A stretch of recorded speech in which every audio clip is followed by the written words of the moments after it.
Late one afternoon, as the sun dipped low over the Pacific, the serene hush of a nearly deserted coastal road was shattered by the sudden wail of a police siren. Leilani Cruz, 22 and freshly graduated in investigative journalism, glanced into her rearview mirror and saw the patrol car's red and blue lights flickering insistently behind her small burgundy sedan. She guided the car gently to the shoulder, heart pounding, but hands steady on the wheel, determined not to give Officer Sorensen even the slightest pretext. Officer Blake Sorensen emerged from the cruiser like a silhouette against the dying light, a burly man in his 40s with a weathered face and a jaw set so tightly it seemed carved from stone. Without a greeting, he approached and rapped sharply on Leilani's window. "License and registration," he said, voice polite, yet carrying an undercurrent of something colder, an almost predatory curiosity that made her skin prickle.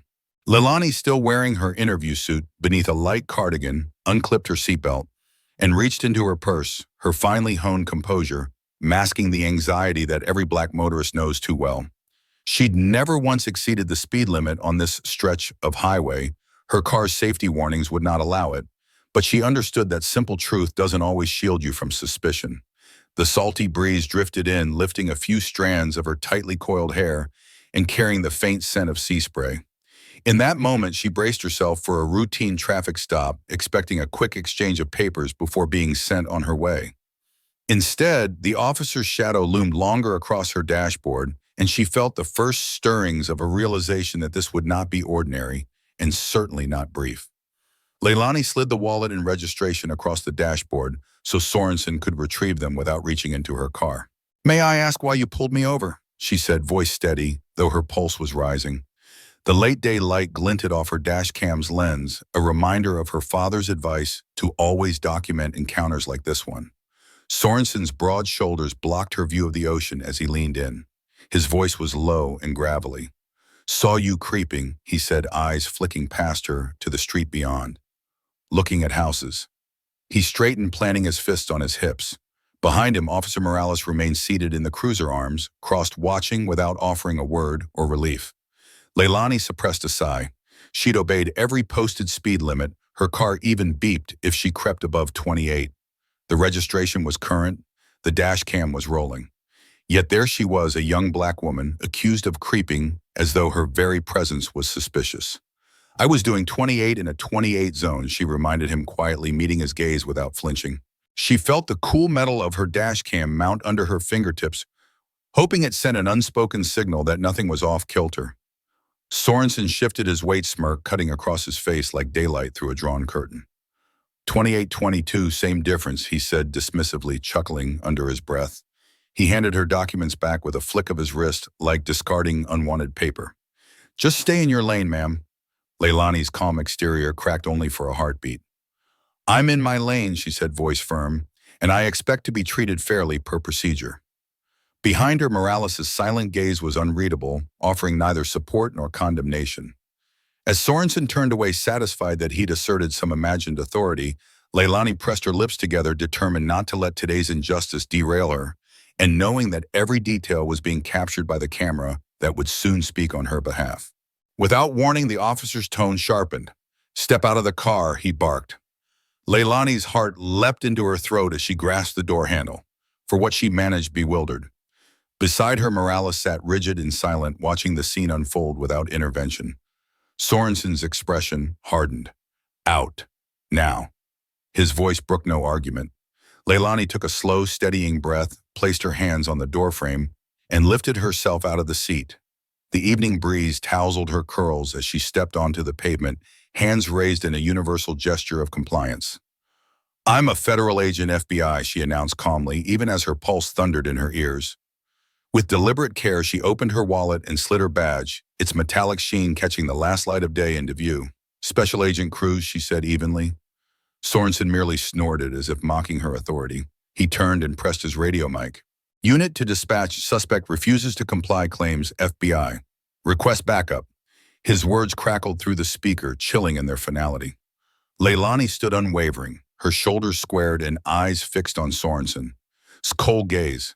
Backing away was not an option. It would only serve as the excuse he sought. Instead, she held her posture serene yet unyielding, the very picture of controlled resistance.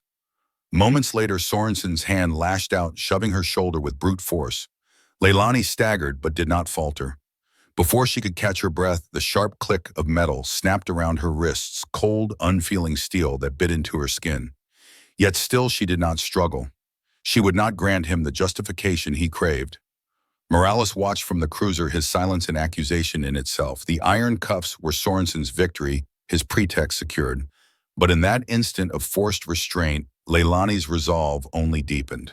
Wordless, she prepared to fight not with heft, but with unbreakable dignity, a dignity no misuse of power could tarnish. Neighbors froze in mid-task as the confrontation unfolded.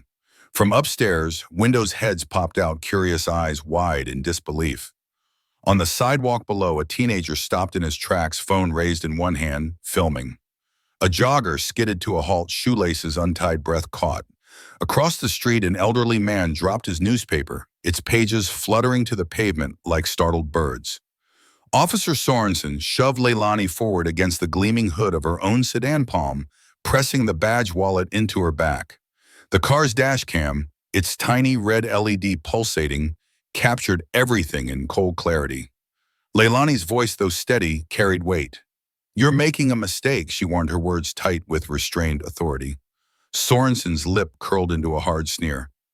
"Don't talk back to me," he snarled, his hand tightening on her arm. He delighted in the role reversal, the pulling of power from his holster, the right to humiliate.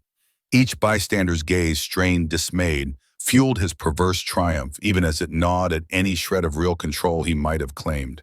From the teenager's camera came the soft whir of recording. The jogger's chest heaved with shock. The old man's trembling fingers tore at his collar. Sorensen's chest swelled in a grotesque imitation of bravado, but the scene warred in discord, his cruelty mirrored by their compassion. Then, like a thunderclap, distant sirens cut through the tension. Officer Morales straightened in the cruiser, eyes wide beneath the flashing lights. Around the bend, a second police unit roared to a stop, its red and blue beacons slicing the twilight into shards of urgency. Sorensen's moment of dominance fractured as the new arrivals spilled from the vehicle, uniformed figures moving with crisp purpose. Leilani felt the shift in the air, the promise of intervention crackling like static. In that instant, the hood of her car was no longer just a barrier. It had become a stage for accountability. The witnesses, nothing more than the first act in a story of power brought to heel. Lieutenant Nadia Pierce, mid-40s and crisply uniformed, emerged from the second cruiser like a tide of authority. She took in the scene, the rigid posture of Officer Sorensen, the cuffed young woman leaning against her own hood, and the dozen phones pointed their lenses like silent jurors. "What's happening here, Pierce?" His tone brooked no excuses. Sorensen launched into his rehearsed spiel, non-compliant, driver ma'am, refusal to exit the vehicle. Pierce's eyes narrowed as they swept the hood landing on the open badge wallet. She picked it up, flipped it open, and paused. "Special Agent Townsend," she asked, voice low yet unmistakable. Silence roared in Sorensen's ears. His chest deflated, the color drained from his face. Pierce's calm sharpened into steel. "You detained a federal agent. On what authority?" she pressed. Sorensen could only stammer. Without hesitation, Pierce turned to Officer Vega. "Remove her cuffs." As the metal links fell away, Leilani flexed her red-rimmed wrists and straightened. Pierce met her gaze with steady reassurance. Justice at last had arrived. Lieutenant Pierce took a steady breath and knelt beside the hood, her hand brushing Leilani's arm in a gesture of genuine concern. "Are you hurt?" she asked softly. Leilani shook her head, voice quiet but firm. "I'm okay." Pierce straightened and faced the officer. "Do you realize who you just arrested, Sorensen?" His eyes darted. He cleared his throat. "There have been break-ins nearby." "Civilians called it in," he muttered. Pierce held up a hand, stopping his excuses. "Which part of protocol allows you to ignore a valid federal badge and cuff her?" The question hung in the air as nearby neighbors peered from behind curtains and parked cars. The murmurs of disbelief rippled through the crowd. Without another word, Pierce retrieved her phone and tapped a few keys. Sorensen's posture wilted, his bravado evaporating before the gathering witnesses. She looked him squarely in the eye. "You're suspended without pay pending a full investigation," she said. "Hand over your badge and your weapon." Sorensen's hands trembled as he unclipped the badge from his chest and unholstered his sidearm. The metal felt heavy in his palm. He offered them awkwardly to Pierce, eyes downcast. The lieutenant acknowledged the transfer with a curt nod, then slid the items into evidence bags she had brought with her. As she secured the bags, Pierce addressed the assembled bystanders. "Today you witnessed accountability in action. Thank you for standing by." Turning back to Sorensen, she added, "Your 22 years of service have been overshadowed by this moment. We'll see what remains." Sorensen swallowed hard. The humiliation was profound. His career, once a source of pride, now lay in tatters beneath the weight of his own prejudices. Behind him, Leilani exhaled her dignity intact. Justice for once had not passed her by. Lieutenant Pierce was already on her radio as she returned Leilani's badge wallet and body cam to her front pocket. "Upload that footage now," she ordered Officer Vega, who tapped away on a handheld terminal. Within moments, a hum of data transfer confirmed the scene was being recorded, not just by neighborhood phones, but by official channels too. Neighbors clustered along the curb, their earlier shock giving way to murmurs of validation. "He just lost his badge," one whispered. Another nodded, phone in hand, eyes bright with purpose. Free from her cuffs but still carrying the echo of indignity on her wrists, Leilani stood tall. She spotted a teenager, Jackson, still holding his phone aloft. He hesitated until Leilani caught his eye and offered a grateful smile. "Keep that recording safe," she said, voice steady despite her exhaustion. "Justice isn't loud, it's accountability." Pierce watched the exchange with approval. She then turned her attention to the small crowd that had gathered, joggers who'd paused, shoppers who'd stepped out of their cars, a mother peeking from her front yard. "Thank you," Pierce said, her tone soft but firm. "This is how we make policing, right through truth and transparency." In the fading glow of the late afternoon, the tableau felt bigger than Harmony Creek or Sunset Ridge. It was a tribute to the power of witnessing. A moment's courage by one combined with a bystander's willingness to record the truth had shifted the balance. As the last rays of sun slipped below the horizon, Leilani allowed herself a quiet nod. The real victory wasn't in cuffs removed or badges surrendered. It was in the seed of change planted by ordinary people demanding accountability. In that evening light, the road ahead felt a little less lonely and justice a little more possible. By the next morning, the clip had ignited a firestorm across social media. FBI on foot and Respect the Badge were trending nationwide as viewers watched the dash cam footage again and again. Internal Affairs announced a formal investigation into the officer's conduct, and the police chief appeared on local television to apologize to the Cruz family and every resident shaken by the incident. He vowed full transparency and committed to strengthening oversight. Within days, every patrol vehicle and officer was enrolled in mandatory retraining covering racial bias de-escalation tactics and strict credential verification protocols. Lieutenant Pierce was lauded at the city council meeting, praised for swift, principled action. Leilani Cruz's poise under pressure was featured in seminars on professionalism in journalism and law enforcement schools alike. Her dash cam footage even became part of a state-sponsored curriculum on citizens' rights. Meanwhile, Sorensen, officially dismissed the night before, began court-mandated sensitivity and ethics workshops. His downfall stood as a vivid reminder that authority carries responsibility and that abuse of power exacts a high price. 6 months on Sunset Ridge has transformed. The police academy revamped its curriculum. Every new recruit undergoes an intensive module on-the-spot credential verification taught alongside community leaders who've experienced those tense encounters firsthand. Quarterly bias awareness workshops now pack the council chambers, where activists and officers share the podium, hashing out real-world scenarios and fostering mutual understanding. Patrol vehicles stream body cam footage directly to an independent civilian review board, cutting out delays and backroom excuses. A Civic Watch Youth Council, spearheaded by Jackson and his friends, meets monthly at the community center. They don't patrol in uniform or shout orders. Rather, they observe with respect, file reports when protocols slip, and propose solutions, text messages, and emails that flow directly to Lieutenant Pierce's desk. Their motto, borrowed from Leilani's own words, reads, "Accountability begins with awareness." Meanwhile, Leilani Cruz has settled into her role at the nearby FBI field office. She leads workshops for young agents, emphasizing that legal authority must be wielded with humility and transparency.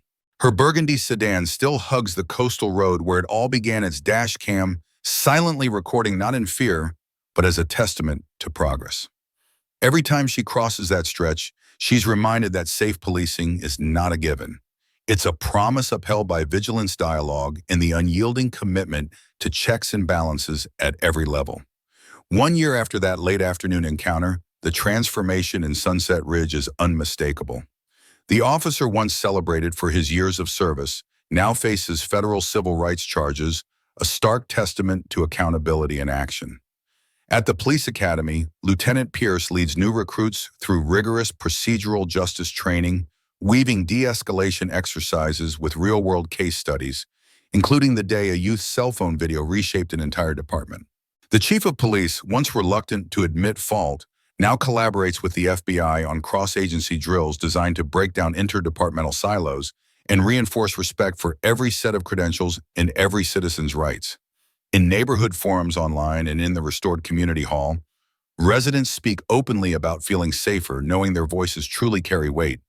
The faded no parking signs on the beach road have been replaced, cracked sidewalks repaired, and unlit street lamps exchanged for brighter LEDs. Yet these physical fixes pale beside the renewed trust between officers and the community they serve. Leilani Cruz herself has been promoted to oversee civilian outreach programs at the FBI's regional office. She checks in regularly on the Civic Watch mailing list, reminding its members, teens and retirees alike, that the power of a single witness can ripple outward. She encourages fellow agents and neighbors to document encounters, to speak up when procedure falters, and to build bridges through shared dialogue. What began as a routine traffic stop became a pivotal moment for Sunset Ridge, a reminder that every badge carries responsibility and that integrity must be upheld not just by policy, but by the character of those who wear it. Whether it's a teenager lifting a phone, a lieutenant insisting on protocol, or a federal agent refusing to stay silent, their collective courage has sparked lasting change, proof that vigilance, once kindled, can light the path to a more just community for years to come. 6 months on the air in Sunset Ridge feels quietly different. The Civic Watch group that sprang up around that afternoon stop has grown into a stable community. Coalition retired teachers, college students, parents pushing strollers, and even a few of the newest patrol officers attend its monthly meetings at the renovated community center. They pore over policy updates, share video clips from recent stops, and brainstorm ways to bridge gaps between residents and law enforcement. The local police department, once wary of public scrutiny, now fields 2 community liaisons officers trained specifically to listen log complaints and follow up on every concern raised. Lieutenant Pierce has piloted a Ride Along for Rights program. Every 4th patrol shift is paired with a volunteer citizen observer. Feedback goes straight to an independent oversight board, which publishes quarterly reports online. Complaints of stopping without cause have dropped by nearly 60%, while positive comments about respectful, transparent policing have climbed steadily. Leilani Cruz, back at her FBI field office, still drives that coastal stretch each morning. Her dash cam has never stopped recording, and in the past months, it's captured more examples of officers pausing to verify credentials, stepping back when drivers assert their rights, and even offering water on scorching afternoons. She mentors new agents in community-first tactics and advises local high schools on digital citizenship workshops, teaching teens not only how to record responsibly, but how to use those recordings as catalysts for dialogue. The once broken no parking sign on Maple Street has long been replaced, and beneath its freshly painted letters, someone has affixed a small plaque in memory of accountability. It's become a local landmark, a reminder that power, when checked, can strengthen rather than fracture community bonds. And though challenges remain as biases still bubble up now and then, the currents set in motion that August afternoon continue to flow, carrying Sunset Ridge toward a more trusting, transparent future. 1 year later, the ripples from that afternoon still shape Sunset Ridge daily life. The Civic Watch is now a registered nonprofit hosting training sessions on peaceful recording for dozens of towns across the state. Its leader, teachers, faith group volunteers, and even former skeptics share best practices at regional conferences. The Independent Oversight Board has published 4 quarterly reports, each showing steady declines in stops without cause and a jump in community satisfaction, surveys from 52% to 87%. Inside the police department, procedural justice is no longer a pilot program, but part of every standard operating manual. Rookie classes begin with a week at community centers, listening to residents' stories before they ever touch a badge. Veteran officers consistently score high on customer service metrics, and instances of unprofessional conduct have dropped by 75%. Officer Sorensen's civil rights trial concluded last spring with a significant sentence underscoring that no uniform shields one from accountability.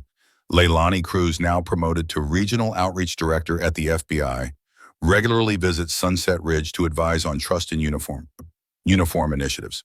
She co-authored a national white paper on bias reduction, and her dashcam footage is used in training academies nationwide to illustrate how calm, lawful resistance can de-escalate potential abuses of power. On Maple Street, the Little's plaque under the new no parking sign remains a pilgrimage spot for local students studying civic rights. Parents bring their children to see it, explaining how one person's resolve, backed by witnesses and protocol, can rebuild broken trust. And though the beach road still glistens under sunset sirens, on occasion the community no longer flinches. They know that when respect, transparency, and accountability join forces, even the weightiest badge can be worn with integrity, and that real change endures long after the flashing lights fade. Note, this story is entirely fictional and created for the purpose of raising awareness. It highlights issues of responsibility, justice, and the importance of treating everyone with respect and dignity. We firmly oppose violence, prejudice, and injustice in all forms. Viewer discretion is advised.